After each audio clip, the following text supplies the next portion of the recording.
This is 201 week 1, part 9. Let's talk about a little more about theme. Theme raises the most interesting, one of the most interesting and important ideas we're going to do all semester long.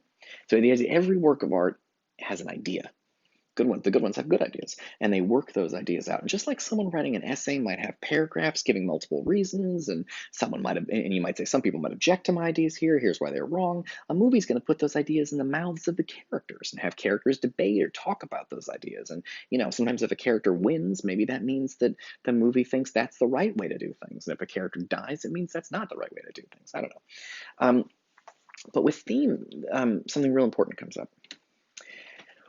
Theme, the lesson or idea of the movie, is not really for the character. I mean, it can be for the characters, but it's for you, the audience. It's the lesson or idea you, the audience member, sitting in your seat in the movie theater, are supposed to think about, or reading the book, you're supposed to think about. It's the theme is for you. Now, metaphor may also be for you, and irony may also be for you, but theme, more than anything else, is for you. That is the person who made the work of art, created it because they wanted to express certain ideas, and you're the person who receives those ideas. Now, this is something my students across all my classes, not just this class, all my classes, if there's one thing my students have the hardest time with, it is this.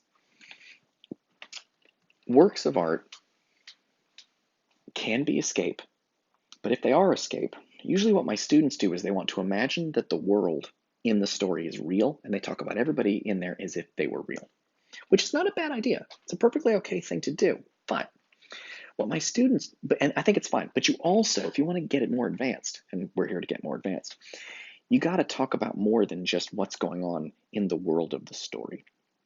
It's not just about how this character relates to this character. Why is this guy mad at this guy? Why is this guy mad at this guy? It's about the movie's relationship to me, the audience member. So it's not just about this character and this character. It's about the person that made the movie and me, the person who's watching the movie. This theme are the ideas of the creator of the work of art being delivered to you, the person reading the book, or you, the person sitting in the movie theater. My students hate thinking about this. I think my students don't like to ever talk about the people watching the movie or the people who made the movie, because my students want to believe the movie is real. They want to believe the characters in them are real people. And so so my students like to ask questions like, I'll give you a good example. It's going to sound like I'm making fun of the student, but I'm not. The student actually really helped me think about this. But one time I had a conversation with my students about The Lion King. I was talking about how, isn't it interesting in The Lion King that Mufasa has an American accent, but his brother Scar has a British accent. That's weird, right? Why would they have two different accents? And I wanted to make a point about ideas. And my student I said, why do they have two different accents? And my student said, well, maybe they were raised by two different mothers, and that's why they don't get along, and they had different fathers, and maybe and maybe that's why they didn't get along, and that's why they're fighting, and that's why Scar tries to, kills Mufasa, and blah, blah, blah, blah, blah. And it was interesting because the way the student answered the question, you see, the way they answered it was with more story. Like they had a whole other story in The Lion King about the background of these two characters, even though that wasn't in the movie. The answer I was looking for is that, why does Scar sound like Jeremy Irons sounds like a gay upper class British man? Yes, of course. Why? Well, I hate to say this, it's kind of a bad reason, but it's because American audiences, the people sitting in the seats, they don't like British people, they don't like rich people, and they don't like gay people. And so if you want to have a character on screen be a villain, make him rich, make him gay, and make him British. That's why. They're trying to communicate to the audience who the bad guys are. He doesn't sound, gay is the wrong word for it. He sounds effeminate. Yes, of course. And that's the reason. But you see, the student answered the question with more story. Oh, maybe they were raised by different mothers, blah, blah, blah. Where the answer I was looking for had to do with the thing students hate talking about, which is the person that made the movie decided that character, when they were writing the script and hiring actors, they said, I want this character's voice to be an effeminate British dude who sounds rich. an upper class, effeminate British dude. And they did that because they thought the audience would be like, bad guy. Um, so it's about the relationship between the audience and the filmmakers, and students hate to talk about that. But when you're talking about theme, that's what you're talking about. You're talking about the ideas of the people that made the thing. Now, this gets complicated, as everything does. It gets complicated because sometimes audiences will take that you'd think, oh, the theme is the director has an idea and then he gives it to the audience and they learn the lesson, nice and simple. But this can get complicated because sometimes audiences learn opposite lessons than the filmmakers intended. Sometimes two people in a movie theater will, and by the way, I know I keep talking about movies, but this is true for books and paintings and the whole thing. It's just my students tend to know movies better, so I talk about movies. In this class, we'll be talking about books, but I'll also have you watch movie versions of the books. We'll talk about that later. Um, but the sometimes in a movie theater, two people sitting next to each other might watch the same movie and come up with a completely opposite theme.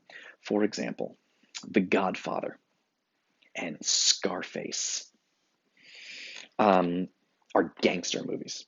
Now, I see these movies and I think these are tragedies. These are terrible films. These are about guys who just wanted a better life. They're about men who get sucked into a world of crime and are destroyed. And it is a tragedy and it is sad.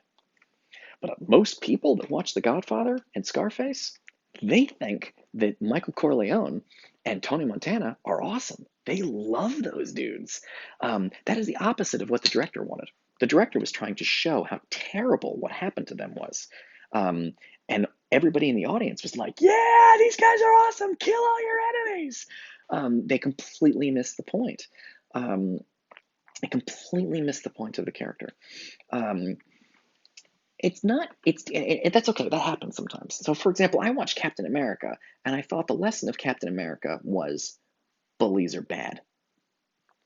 But a lot of people watch Captain America and they thought muscly white dudes should punch people until everyone else does what they say. And that's why you end up with a lot of people, for example, who attacked the nation's capital on January 6th, were wearing like Civil War Marvel T-shirts.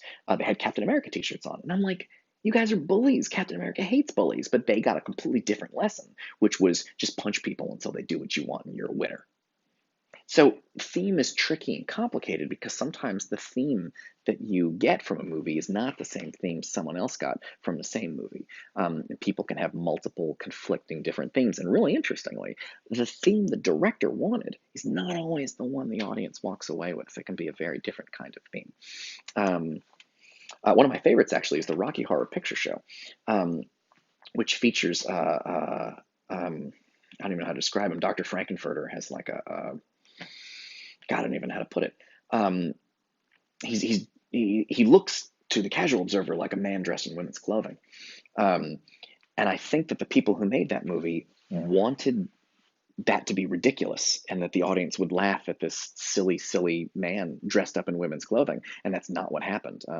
The actor does such an awesome job with that character, that audiences are like, this is amazing. I love this person. That's my reaction. I love Dr. Frankenfurter and Rocky Horror Picture Show, but audiences walked away with a completely different message. Like I think they wanted to, the people who made the movie wanted to make fun of that person, and the audience were like, "No, we're not making fun of that person. We want to be that person." um, so yeah, all right. So theme, it's the ideas in the thing. Okay, this is going pretty well. Um, I may kind of wrap up here because I have some other clips I want to put on here. So I'll put some clips from some of these things so you can take a look at what I've been talking about. And yeah, I think that's going to probably wrap the first week. Obviously, I still need to talk to you about sound, but I will, and I'll save that for next week when we talk about poetry. That ends our first week of English 101. Go on the discussion board, talk about these things. And yeah, I think that's pretty good. We're doing good. That was the first week of school. So go on the discussion board, talk about these things here. You can give me examples. You can ask me about, you can tell me about metaphors and irony and themes and things you care about, or you can ask me questions about metaphor, irony, and themes and things you care about. And we'll, I don't know, welcome to class. You got all the way through this thing. All right, cool. I will see you guys next week.